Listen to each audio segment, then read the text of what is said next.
ஆப்கானிஸ்தான் நாட்டுடனான பாகிஸ்தானின் எல்லையில் அமைந்துள்ள வடக்கு வசிரிஸ்தானில் 14 பயங்கரவாதிகள் சுட்டுக் கொல்லப்பட்டனர்.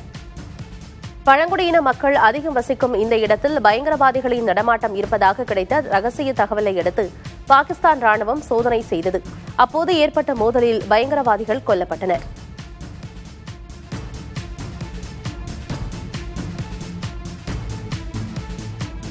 சிட்ரஸ் வகை பழங்கள் இதயம், கல்லீரலை காக்க உதவுவதாக பிரேசில் மருத்துவர்கள் கண்டறிந்துள்ளதாக தகவல் வெளியாகியுள்ளது.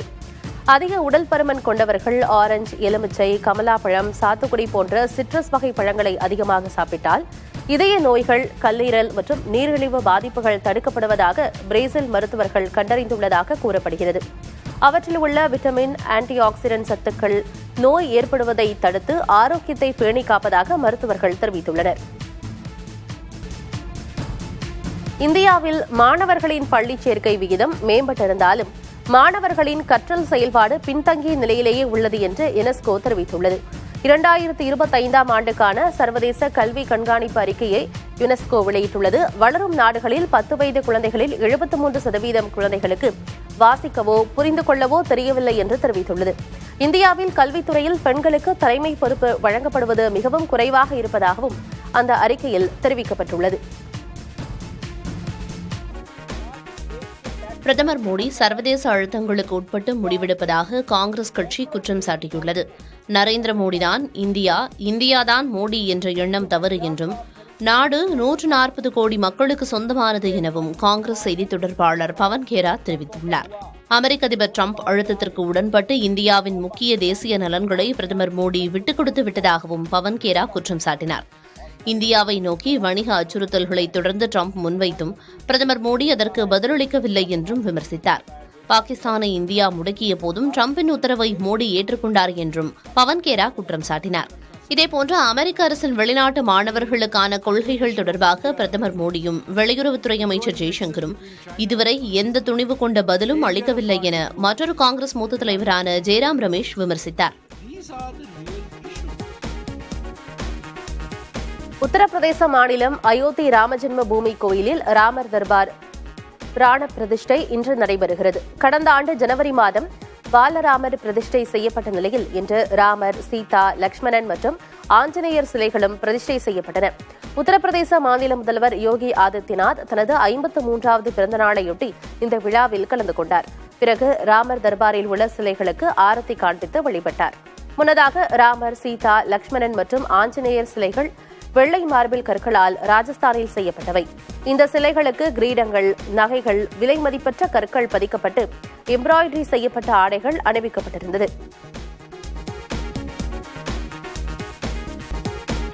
நிதி நெருக்கடி காரணமாக ஜாமீன் பெறவோ சிறையிலிருந்து விடுதலை பெறவோ முடியாத ஏழை கைதிகளுக்கு நிவாரணம் வழங்குவதற்காக ஒதுக்கப்பட்ட நிதியை மாநிலங்களும் யூனியன் பிரதேசங்களும் பயன்படுத்தாதது கவலை அளிப்பதாக மத்திய அரசு தெரிவித்துள்ளது. இது தொடர்பாக மத்திய உள்துறை அமைச்சகம் மாநிலங்கள் மற்றும் யூனியன் பிரதேசங்களின் சிறைத்துறை தலைவர்களுக்கு கடிதம் அனுப்பியுள்ளது. அதில் சாதாரண குற்றங்களில் சிக்கிய, அபராதம் செலுத்த இயலாமல் அல்லது ஜாமீனில் வெளிவர முடியாமல் சிறையில் தொடரும் ஏழை கைதிகளுக்கு நிதி உதவி வழங்க மாநிலங்கள் மற்றும் யூனியன் பிரதேசங்களுக்கு அறிவுறுத்தப்பட்டுள்ளது. பல மாநிலங்கள் இதுவரை தகுதியான கைதிகளை அடையாளம் காணாததோடு திட்டத்தின் பயனையும் வழங்கவில்லை என்றும் உள்துறை அமைச்சகம் கவலை தெரிவித்துள்ளது.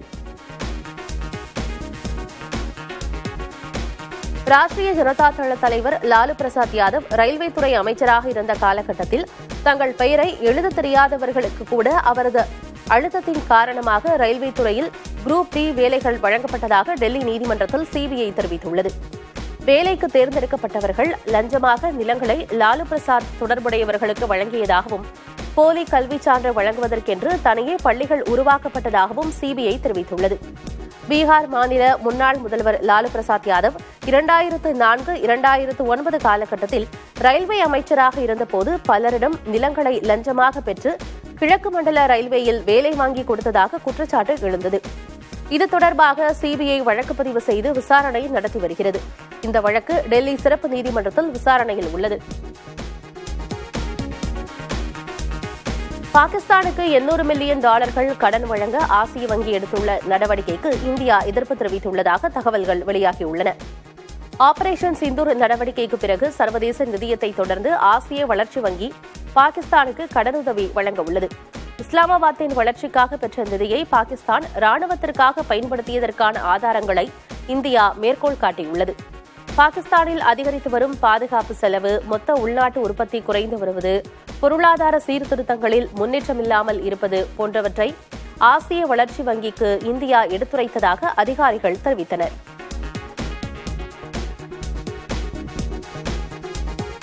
கடன்களுக்கான வட்டி விகிதத்தை ரிசர்வ் வங்கி 0.25% குறைக்க வாய்ப்பிருப்பதாக தகவல்கள் வெளியாகியுள்ளன. ரிசர்வ் வங்கியின் நிதிக் கொள்கை கூட்டம் மும்பையில் நடைபெற்று வரும் நிலையில் கடன் வட்டி விகிதம் குறித்து நாளை ஜூன் 6ஆம் தேதி அறிவிக்கப்பட உள்ளது. ஏற்கனவே 2 முறையாக கடன் வட்டி விகிதங்கள் தலா 0.5% குறைக்கப்பட்டது. இந்நிலையில் நாளை அறிவிக்கப்பட உள்ள நிதிக் கொள்கை கூட்டத்திலும் கடன் வட்டி விகிதம் 0.5% முதல் 0.5% வரை குறைக்கப்பட வாய்ப்பிருப்பதாக தகவல்கள் வெளியாகியுள்ளன. டிரம்பின் வரி கொள்கையால் ஏற்பட்டுள்ள பொருளாதார நிச்சயமற்ற தன்மை ஒருபுறம் இருந்தாலும் பணவீக்க விகிதம் ரிசர்வ் வங்கியின் நிர்ணயித்த இலக்கிற்கு கீழ் வந்துள்ளதால் கடன் வட்டி விகிதங்கள் குறைக்கப்பட வாய்ப்புள்ளதாக கூறப்படுகிறது.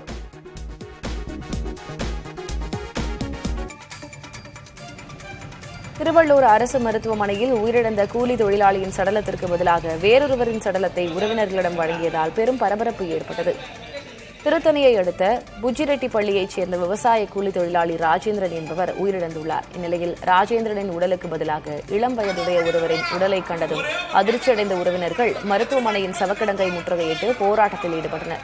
சிசிடிவி பதிவுகள் சரிவர இல்லாததால் குழப்பம் நீடித்த நிலையில் ராஜேந்திரனின் உடல் தவறுதலாக பீகார் மாநிலத்திற்கு அனுப்பி வைக்கப்பட்டது தெரியவந்துள்ளது. ராஜேந்திரன் உடலை திருவள்ளூருக்கு கொண்டு வருவதற்கான ஏற்பாடுகள் செய்யப்படும் என மருத்துவமனை ஊழியர்கள் மற்றும் காவல்துறை தரப்பில் தெரிவிக்கப்பட்டுள்ளது.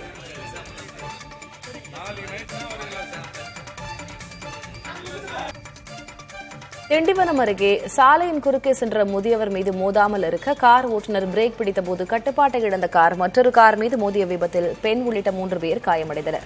விபத்தில் 2 கார்களும் பலத்த சேதமடைந்தன. பின்னால் வந்த காரில் அமர்ந்திருந்த பெண் உள்ளிட்ட 2 படுகாயமடைந்தனர். தலையில் பலத்த காயமடைந்த முதியவரை அக்கம்பக்கத்தினர் மீட்டு இருசக்கர வாகனத்தில் முதல் உதவிக்காக திண்டிவனம் அரசு மருத்துவமனைக்கு அனுப்பி வைத்தனர்.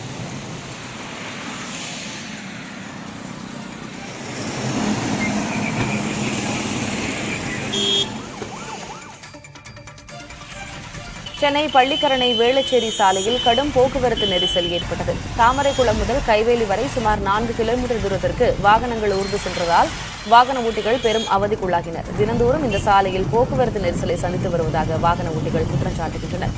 தகவல் அறிந்து சம்பவ இடத்திற்கு சென்ற போக்குவரத்து காவல்துறையினர் போக்குவரத்தை சீர் செய்யும் பணியில் ஈடுபட்டனர்.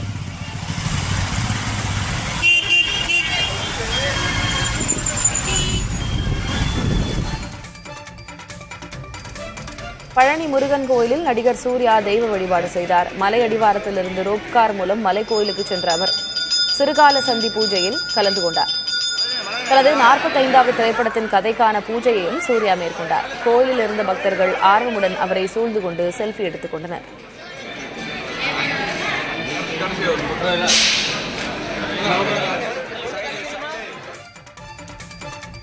காஞ்சிபுரம் மாவட்டம் ஸ்ரீபெரும்புதூரில் அறுவடை செய்யப்பட்ட நெல்மணிகள் கடந்த 20 நாட்களுக்கு மேலாக அரசு நேரடி நெல் கொள்முதல் நிலையத்தில் தேங்கி கிடக்கின்றன. சேமிப்பு கிடங்குகளில் இடவசதி இல்லாததால் கொள்முதல் செய்யப்படாமல் உள்ள நெல் மழை மற்றும் வெயிலில் வீணாகி வருவதாக விவசாயிகள் தெரிவிக்கின்றனர். மாடுகளும் பன்றிகளும் நெல்மணிகளை சேதப்படுத்துவதால் பெரும் சிரமத்திற்கு ஆளாகியுள்ளனர். விரைவில் நெல் கொள்முதல் செய்யப்பட்டு சேமிப்பு கிடங்குகளுக்கு அனுப்ப நடவடிக்கை எடுக்கப்படும் என அதிகாரிகள் தெரிவித்துள்ளனர்.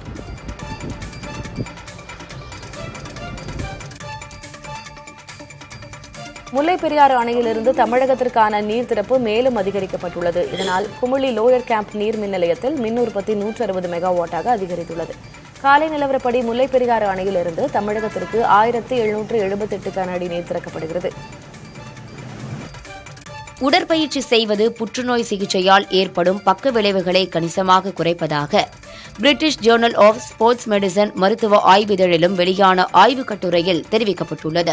வெவ்வேறு வகையான புற்றுநோயால் பாதிக்கப்பட்டு சிகிச்சை பெற்று வருபவர்களிடம் நடத்தப்பட்ட சோதனையில் உடற்பயிற்சி, யோகா செய்பவர்களுக்கு சிகிச்சையின் பக்க விளைவு குறைவாக இருப்பது தெரியவந்துள்ளது.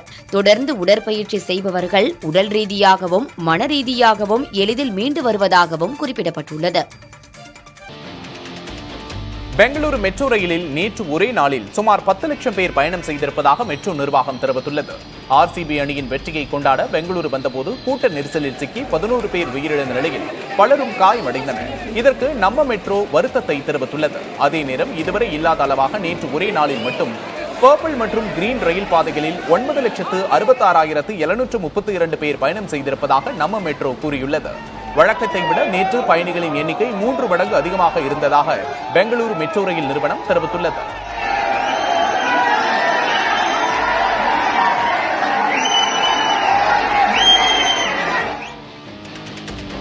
அமைச்சர் சேகர்பாபு இன்று சமயபுரம் மாரியம்மன் கோவிலில் 2 கோடி ரூபாய் மதிப்பீட்டில் அமைக்கப்பட்ட ஒளிரூட்டும் மின் விளக்குகளின் பயன்பாட்டை தொடங்கி வைத்தார்.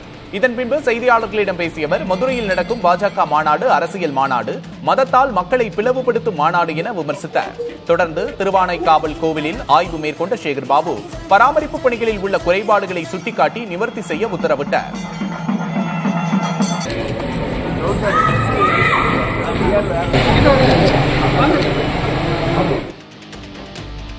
நெல்லை மாநகராட்சியை கண்டித்து மாமன்ற உறுப்பினர்கள் மறியல் போராட்டத்தில் ஈடுபட்டனர். திருநெல்வேலி மாநகராட்சி 41வது வார்டு மற்றும் 55வது வார்டு பகுதிகளுக்கு தண்ணீர் கொண்டு செல்லும் குழாயில் அடிக்கடி உடைப்பு ஏற்படுவதாக கூறப்படுகிறது. அடிக்கடி குழாய்களில் உடைப்பு ஏற்படுவதால் சீரான குடிநீர் விநியோகம் செய்ய முடியாத நிலை உள்ள சூழலில் 55வது வார்டு மற்றும் 41வது வார்டு உறுப்பினர்கள் உள்ளிட்டோர் ஜெபகார்டன் பகுதியில் மறியலில் ஈடுபட்டனர். 1 மணி நேரத்திற்கும் மேலாக போராட்டத்தில் ஈடுபடும் அதிகாரிகள் யாரும் வரவில்லை. பின்னர் மாநகராட்சி உதவி செயற்பொறியாளர் வந்து பேச்சுவார்த்தை நடத்தினார். உடனடியாக குடிநீர் குழாய் உடைப்பு சரி செய்யப்படும் என்று உத்தரவாதம் அளிக்கப்பட்டதை அடுத்து போராட்டம் கைவிடப்பட்டது. ஆபரேஷன் சிந்தூர் வெற்றிகர நடவடிக்கைக்கு பிறகு முதல் முறையாக ஜம்மு காஷ்மீருக்கு பிரதமர் நரேந்திர மோடி நாளை செல்கிறார். பெரும் எதிர்பார்ப்புக்குரிய காஷ்மீர் நேரடி ரயில் சேவையை தொடங்கி வைக்கும் பிரதமர் மோடி உலகின் மிக உயரமான செனாப் ரயில் நிலையத்தையும் ரயில் பாலத்தையும் நாட்டுக்கு அர்ப்பணிக்க உள்ளார்.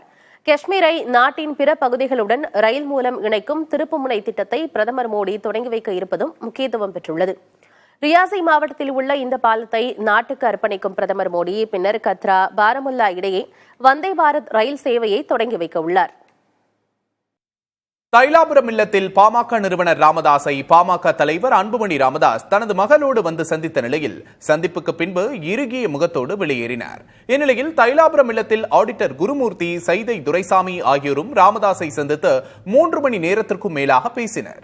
பாமக நிறுவனர் ராமதாஸிற்கும் அவரது மகன் அன்புமணிக்கும் இடையே கடந்த 6 மாதங்களுக்கும் மேலாக மோதல் போக்கு நிலவி வருகிறது. இந்நிலையில் திண்டிவனம் அருகே உள்ள தைலாபுரம் இல்லத்தில் பாமக நிறுவனரும் தந்தையுமான ராமதாஸை அன்புமணி ராமதாஸ் தனது 3வது மகள் சஞ்சுத்ராவுடன் தைலாபுரம் இல்லத்திற்கு வந்து பேச்சுவார்த்தை நடத்தினார். ராமதாஸோடு 45 நிமிடங்கள் நடைபெற்ற சந்திப்பில் தலைவர் பதவியை மீண்டும் வழங்க வேண்டுமென வலியுறுத்தியதாக தகவல் வெளியானது. சந்திப்புக்கு பிறகு வெளியே வந்த அன்புமணியிடம் செய்தியாளர்கள் கேள்வி எழுப்பிய போது கார் கண்ணாடியை கூட திறக்காமல் கையெடுத்து கும்பிட்டபடி இறுகிய முகத்தோடு வெளியேறினார்.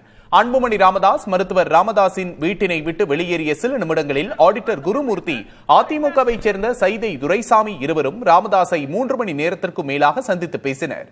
ஆனால் நீண்டகால நண்பர் என்ற அடிப்படையில் ராமதாஸை சந்தித்ததாக குருமூர்த்தி தெரிவித்தார். நீங்க உள்ள வந்த உடனே அன்புமணி ராமதாஸ் வெளியில போயிட்டாரு. என்ன காரணம், என்ன பேச்சு? எனக்கு அவர் இங்க வந்தாருன்னே தெரியாது சார். எனக்கு அன்புமணி ராமதாஸ் இங்க வந்தாராம? அன்புமணி ராமதாஸ் இங்க வந்ததே எனக்கு தெரியாது சார். என்ன பேச்சுவார்த்தை நடத்தாச்சு? எதுக்காக சார் உங்களை கூப்பிட்டாரு? சார் என்னுடைய நண்பர் சார், நண்பர்களை சந்திக்கிறதுக்காக. சார் நீங்க ஆடிட்டர் எப்படி வரீங்க?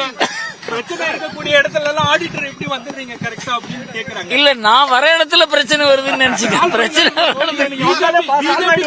சாரி இல்ல, பிஜேபிக்காக பேசல. ஓகே.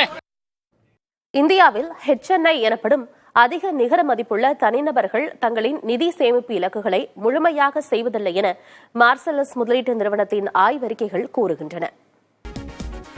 28 நகரங்களில் 465 வீடுகளில் ஆய்வு செய்திருக்கிறது இந்த மார்சலஸ் முதலீட்டு நிறுவனம். அதில் 43% HNI-க்கள் வரிக்கு பிந்தைய வருமானத்தில் 20% மட்டுமே சேமிப்பதாக இந்த ஆய்வறிக்கை கூறுகிறது. 14% HNI-க்கள் எமர்ஜென்சி ஃபண்ட் எனப்படும் அவசர நிதியை கூட வைத்திருப்பதில்லை என்றும் இந்த ஆய்வறிக்கையில் கூறப்பட்டிருக்கிறது. 20% பேருக்கு விருப்பமான முதலீட்டு தேர்வாக ரியல் எஸ்டேட் இருக்கிறது என்றும் கூறியுள்ளது. 1/3 பகுதியினர் பங்குகளில் முதலீடு செய்ய ஆர்வமாக இருப்பதாகவும் இந்த ஆய்வறிக்கை கூறியிருக்கிறது. 76% HNI-க்கள் ஓய்வு கால தேவைக்காக முதலீட்டு திட்டங்களை கவனமாக தேர்ந்தெடுக்கின்றனர் என்றும் கூறியுள்ளது. லைகா நிறுவனத்துக்கு வழங்க வேண்டிய 21,29 லட்சம் ரூபாயை 30% வட்டியுடன் வழங்க நடிகர் விஷால் தரப்புக்கு சென்னை உயர்நீதிமன்றம் உத்தரவிட்டுள்ளது. நடிகர் விஷால் தனது விஷால் பிலிம் ஃபேக்டரி நிறுவனத்திற்காக சினிமா பினான்சியர் அன்புச்செழியன் கோபுரம் பிலிம்ஸ் நிறுவனத்திடம் பெற்ற 21,29 லட்சம் ரூபாய் கடனை லைகா நிறுவனம் ஏற்றுக்கொண்டு செலுத்தியது. அந்த தொகையை முழுவதுமாக திருப்பி செலுத்தும் வரை விஷால் பட நிறுவனத்தின் அனைத்து படங்களின் உரிமைகளும் லைகா நிறுவனத்துக்கு வழங்க வேண்டும் என ஒப்பந்தம் மேற்கொள்ளப்பட்டிருந்தது. ஒப்பந்தத்தை மீறி படங்களை வெளியிட்டதாக கூறி பணத்தை திருப்பித் தர உத்தரவிடக் கோரி விஷாலுக்கு எதிராக லைகா நிறுவனம் சென்னை உயர்நீதிமன்றத்தில் வழக்கு தொடர்ந்தது. அந்த வழக்கில் உயர்நீதிமன்றம் உத்தரவிட்டபடி சொத்து விவரங்களை தாக்கல் செய்யாததால் நேரில் ஆஜராக விஷாலுக்கு உத்தரவிடப்பட்டிருந்தது. நேரில் ஆஜரான விஷால் நீதிமன்ற உத்தரவின்படி சொத்து விவரங்களை தாக்கல் செய்தார். பின்னர் வழக்கை விசாரித்த நீதிபதி PT ஆஷா லைகா நிறுவனத்துக்கு வழங்க வேண்டிய 21,29 லட்சம் ரூபாயை 30 விழுக்காடு வட்டியுடன் வழங்க விஷால் தரப்புக்கு உத்தரவிட்டார். வழக்கு செலவு தொகையையும் லைகா நிறுவனத்துக்கு வழங்க விஷால் தரப்புக்கு உத்தரவிட்டார்.